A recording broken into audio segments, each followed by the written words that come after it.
going to go through and talk about things that really you need to be aware of when you are befriending somebody over the phone, which actually is very different from befriending somebody when you go into their homes or you meet them somewhere else. So this morning we're going to look at the role of the befriender, communication, confidentiality, boundaries, and the conversation. What do I say after I've said hello? If you can't hear me, if you need me to change my style in any way, please do send a message through and I'll try and accommodate you. At the moment, is everything okay? Just give me a thumbs up. Great. Okay, let's start.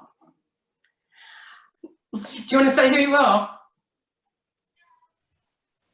Yes, good morning everyone. I'm Nikki Goldman. I'm the Chief Exec of JVN, and it's great to see everybody in this really challenging situation for all of us. And what is amazing is the amount of good stuff that is going on in the world, and being able to either enable people to do telephone befriending or to do it yourself is one of those really good things. So thank you everyone for joining us, and thank you Joe for running. Okay, thanks. So the idea of recording it is that not everybody could take part in the call this morning, and we will put this on our website, and we will send the link out to volunteer managers and volunteers so that they can listen to what has gone on. So what I wanted to say, and I've said to some people this morning, is that during this week I have actually taken on the role of being a telephone befriender, and it's been really interesting because I thought I'd written the course, and then I started ringing people and realised actually I need to make changes. And I think that you will also find that those of you who've started doing telephone befriending will start to think, oh yes, perhaps I shouldn't have done it like this, perhaps I should have done it, yeah, you know, as Joe says.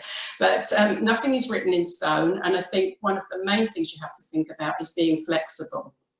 So we'll really want to start by saying I'm sure how appreciative people are, and I know from my own experience this week that a couple of people have really thanked me for taking the time and the trouble to call them. And then there was somebody else who said to me, you know, I live in a granny flat next to my children, I really don't need you to ring me. And that's fine as well, that's his choice, and we have to make sure that we're not imposing what we want to do on those people. So it's just to be sensitive to the conversations that you're having and to pick up some of those cues. As said before, we're going to go through communication, confidentiality and boundaries, and then we're going to talk about the actual conversation. So starting off with, sorry, my computer doesn't want to do what it's supposed to do. Okay, so starting off with the role of the volunteer. So what is the role of the telephone befriender? I guess that the first thing you're going to do, you don't have to take notes, all my notes will go online. So it's entirely up to you, but the notes will go online as soon as possible. And as you've taken part, I will send them out after this session to you. The first thing is that you are going to provide the link with the outside world, which at this moment is really important. Isolation is something that we're not used to. The man I spoke to yesterday said to me, oh, I'm used to being out all the time. It's not so hard for my wife. She doesn't go out so much, but I'm rarely at home. So you are their link with the outside world, and you're not their link with the outside world, which is the news program that they watch every day, which is not as exciting as it could be, and can be quite depressing.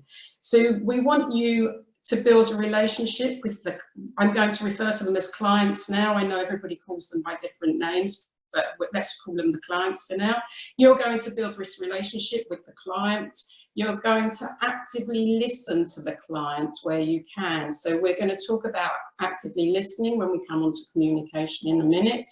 But the idea is that you talk to them about the things that interest them. Hopefully there'll be things that interest you as well. And that you build this relationship. I'd like to think that if you're doing this through an organisation, they've had the time, I won't say taken the time because I know at the moment time is at premium, but they've taken the time to match you as a befriender with somebody who has similar interests to you, so that the conversation is not so difficult to get started. Sometimes that, I would always ask you when you are befriending to actually call regularly, and to make sure that when you speak to that person, they ask them if it's convenient time, if they want you to call back, arrange a time to call them back, so that they've got something to look forward to. They know that you're going to call. I'd also say that, you know, you've taken on this role. There is an element of responsibility. Somebody's going to look forward to hearing you. But if you are unwell, please, your health is the most important thing. If you're doing this, as I said before, through an organisation, then go back to the organisation. Hopefully somebody there will be able to pick up for you and make that call. Your role as a telephone befriender is to listen, is not to take on tasks or errands that the client may need done, but to be able to signpost that person to the relevant resources. So it may be that they need shopping. You can make suggestions. You are not giving advice. You're making suggestions. Have they tried online shopping? Can they do online shopping? Have they been in touch with the local church, the local synagogue, the local mosque? Is there somebody there? As we know, there are loads of community groups that are springing up all over the place. And those of us who have access to Facebook and Twitter will obviously have some idea of where these people could get some help from. So signpost them to the right place. For the Jewish community, I always think Jewish Care is a great place to go. I hope Joe will agree with me. They should have a lot of the answers for us. Thank you, Joe. They should have a lot of the answers for us and be able to help. Okay. I said about communication. It's quite difficult to actually make that call to somebody that you don't know. What is it that you're going to say after you've said hello? Saying hello, how are you, can open all sorts of issues, can absolutely open a can of worms. You could get into a whole conversation around health. Once again, you're there to suggest and not advise. Remember, you are a telephone befriender, you are not a counsellor.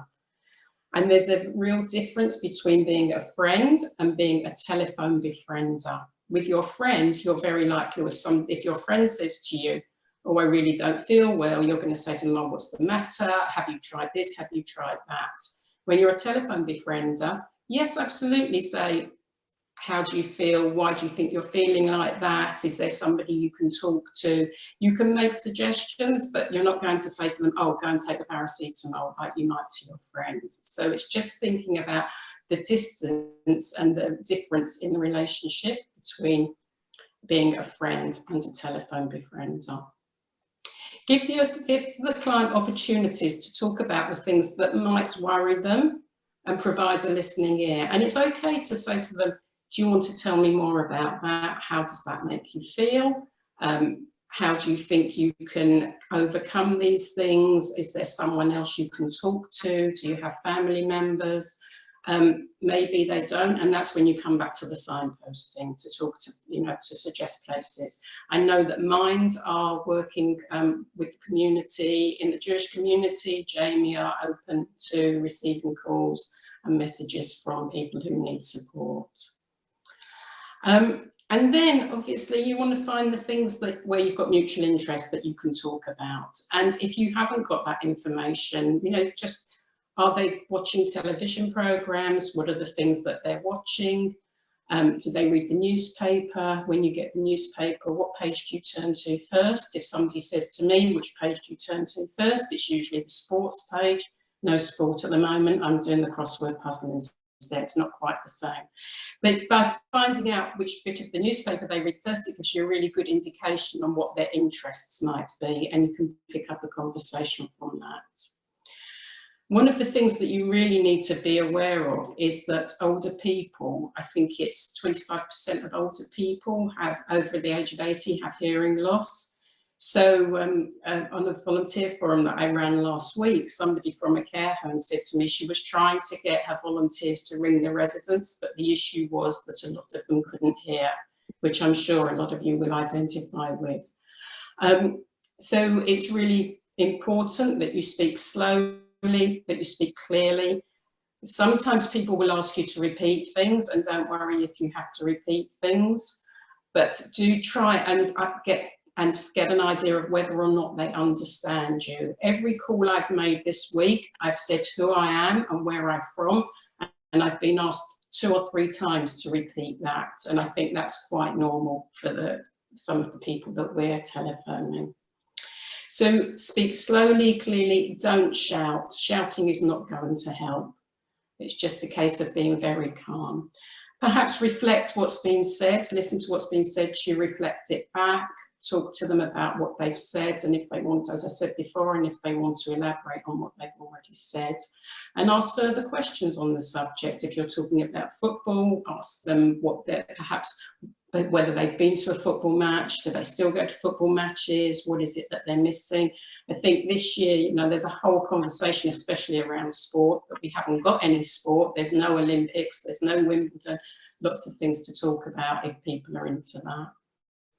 And remember that it's really difficult to have a conversation when you haven't got the visual cues. At the beginning of this session, I said to you, I really want to see people. I don't want to be looking at a lot of looking at a blank screen.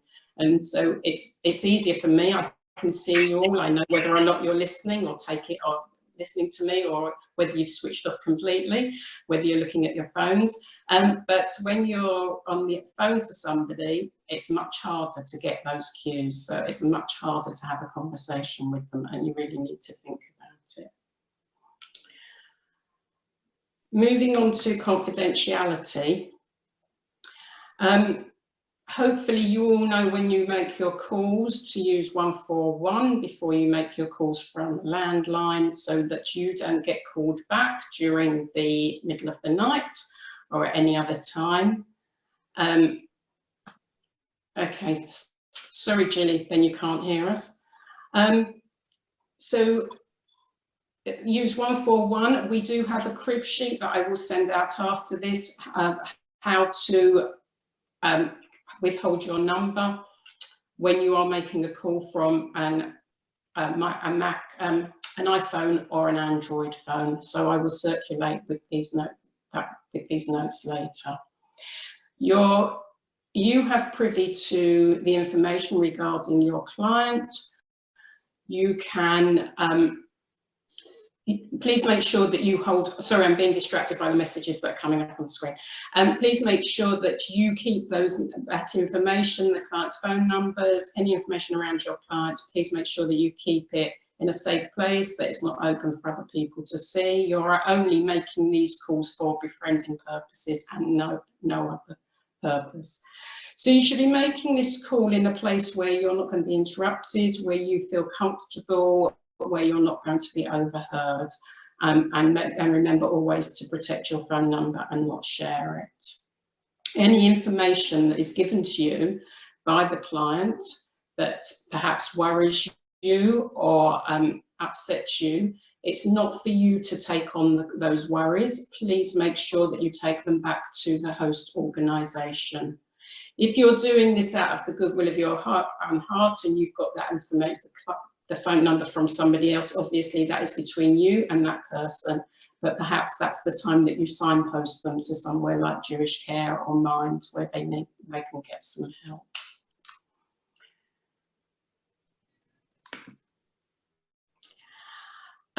Only discuss topics that you feel comfortable with. If you feel that you're in an area where you don't have expertise, or you'd rather not be talking about this subject, then explain to the person that you're talking to that it's not your area of expertise. If you feel that they need help, you can say that you can take it back to your line manager. If it's just something that makes you feel uncomfortable, find a way of changing the conversation, changing the topic of conversation. As I said before, you are not a counselling service, and any problems that may be revealed during that conversation are not your responsibility. And so anything you're worried about, please make sure that it goes back to your line manager. The call is for the benefit of the client, and so really it's up to the client to set the tone of the call, and you should be thinking very carefully about the information that you're sharing. You may be very happy to share information about your family, but it's not a time for you to share your worries and your concerns. It's a time for you to listen to them and show that you care and empathise with them as much as you can. So what do you say after you've said hello? You say you introduce yourself, you tell them why you're making the call, if you're part of the organisation, something about the organisation. For me, it was very simple. I rang, I said, I'm ringing, I'm part of the synagogue. I'm very involved in the synagogue, so a lot of people I rang actually know of me, even though I don't know them. So we had something mutual to talk about straight away. You may want to put a restriction, a time restriction on your call, or you could end up on that call for 15, 20 minutes, an hour. Very easy just to say to them, I've got a list of people to call, so I'm putting a 10-minute restriction on this call, but I will be listening to you and talking to you for these 10 minutes. And as I said before, the conversation is around what have you been doing? We know you're isolated, what have you been doing? But are there things that you've been doing, usually around TV, gardening, watching films, whatever, and to pick up from those conversations. Yes, Georgina, in around 10 minutes, the length you would. Where's Georgina? Can we pick it up in a minute? Yeah, thank you. Okay. I would suggest that you summarise your call at the end if you feel it's appropriate to do so. And if you've said you will be talking about this to your organisation, then please make sure that you tell the client that that's what you're going to do. And if you've said to them you'll get back with any information that they've needed, places to signpost, whatever, give them a time when you're going to do that and try to stick to it. And I would also suggest, as I said at the beginning, that you schedule the next call if you can. So hopefully this has given you a very brief look at what telephone befriending is. It was entitled An Introduction to Telephone Befriending. I'd like to think that you know what your role is, that there's definitely a difference between being a telephone befriender and being somebody's friend. Be very aware of the confidentiality bit. What is it that the client's telling you? What shouldn't you be taking out of the room when you're making that phone call?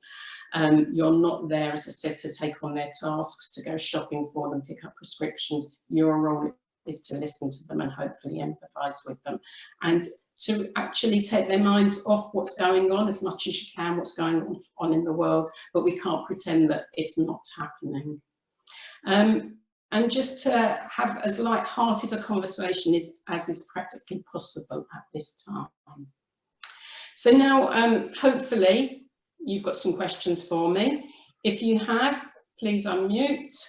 Tell me who you are so I can come through and find you on my screen. So open first question. Yeah, Elaine. Hi, I'm Elaine Abazadeh. Really want to be involved. I've been in telesales, so I'm used to speaking to people on the phone. Now, you're saying for organisations, now I came on thinking that you'll be giving us people to speak to. Okay. That's not our role, but there are many organisations who most certainly are looking for people to speak to. If you go onto the JVN website, there will be some organisations on there who are looking for befrienders. Okay, I think, is Josh Kleiman part of this? Yes. So I'm wondering if the Assuring needs people. So, okay, I'll look at that. Okay, thank you. Okay. Thank you, Joe. Would you like to elaborate on your statement, please? Yes, hello, I'm Jo from Jewish Care. We've recently had people that have knocked on elderly people's doors saying that they would go and get them shopping and haven't actually done that. They've taken the money and never shown up. So there's a lot of people at the moment who are very vulnerable, who are out there, who are lonely, and anyone who comes to the door or picks up the phone and says, I can help you, or I need, pass me your bank details and I can get you some shopping. Just please make sure you tell everyone to make sure that they're aware that they're preying on lonely people at the moment, and there's a lot of scammers out there. So just to make sure that you ask them and remind them not to give their phone numbers, their bank details out to anybody, and also to make sure that they are protecting themselves. Just because they're lonely, make sure they talk to people from reputable companies and friends and family, not to strangers, about any personal private information. Thank you, Joe. I think we have to be really careful about not frightening people, but making sure that they've got that information. So thank you. Okay, Georgina. Hi, you mentioned before sort of 10 to 15 minutes. Is that the kind of length of time you would recommend for a befriending conversation? And is that the kind of guidance we would normally expect to get from an organisation if they're allocating us somebody to speak to? I'm talking to you out of my own personal experience this week, and none of my calls have lasted longer than that. And I would say that you don't want to put yourself in the position where you're still on a call 20, 30 minutes later, because often you actually end up just going around in circles on those calls anyway. Okay. Thank you. Yep, Sarah.